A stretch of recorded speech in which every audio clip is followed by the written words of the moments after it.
अपने एक साथी के साथ में बम्बई में थे और समुद्र के किनारे घूमने निकल गए। उनके साथी ने उनसे पूछा, यार तुम तो साइंटिस्ट हो, नौकरी छोड़ने का प्लान कर रहे हो, नौकरी छोड़ के तुम क्या कर पाओगे? तो साहब कुछ नहीं बोले।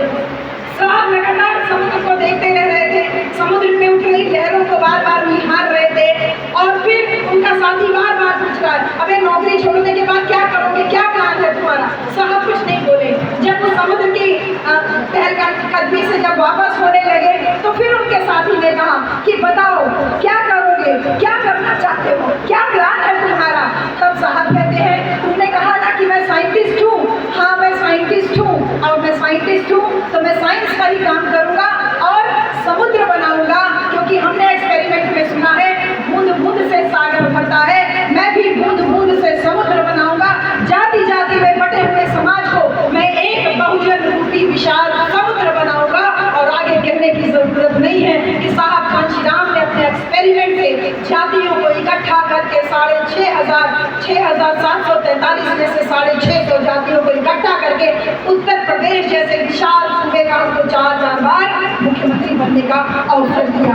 वो साहब कांशीराम के साथी बार बार पूछते थे, अरे साहब कांशीराम, आप बार बार रिक्शा वालों को, साइकिल वालों को, ये जो मछुआरा समाज है, ये तो चमार बिरादरी के लोग हैं, आप बार बार इन्हीं को MP MLA क्यों बनाना चाहते हो?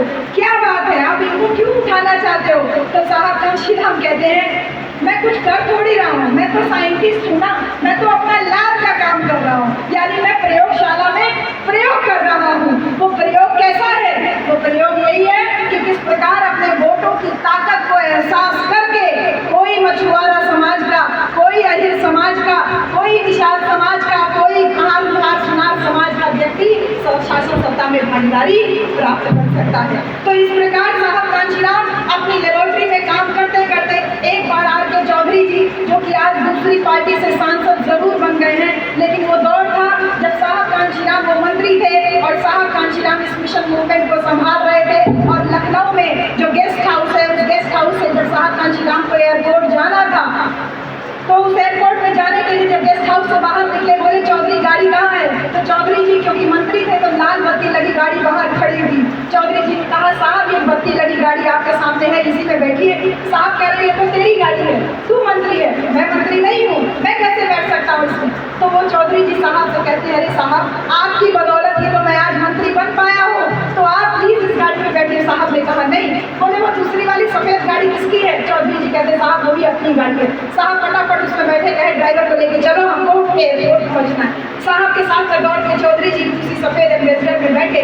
जब वो गाड़ी आज जहाँ पर मान्यवर कांशीराम स्मारक बना हुआ है, उस जगह पे पहले जेल हुआ करती थी। जब वो गाड़ी उस जेल रोड पे पहुंची तो साहब कांशीराम चौधरी से कहते हैं, अरे वो जो निषाद बिरादरी का था, वो जो चौहान बिरादरी का था, मैं नाम भूल रहा हूँ, देखो वो लोग कहाँ है इस समय? कहे साहब आपकी गाड़ी चल रही, पीछे पीछे वो दोनों भी आ रहे हैं। तो साहब कांशीराम कहते हैं, आंखों में आंसू भर जाता है। साहब कहते हैं, जिस मछुआरा समाज को, जिस चौहान समाज को, जिस पासी बिरादरी को कोई पूछने वाला नहीं था, आज उसने अपने वोट के द्वारा देखो कितना बड़ा करिश्मा कर दिया है कि खुद मंत्री बना हुआ है। और लाल बत्ती लगी हुई गाड़ी में जब लखनऊ की सड़कों पे वो दौड़ रही है, तो इन मनुवादी लोगों के छाती पे सांप लौटता होगा।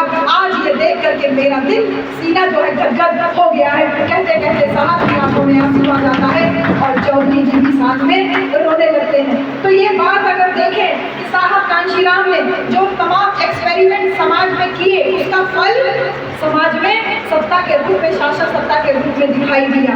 नजदीक से अगर देखा जाए तो साहब कांशीराम एक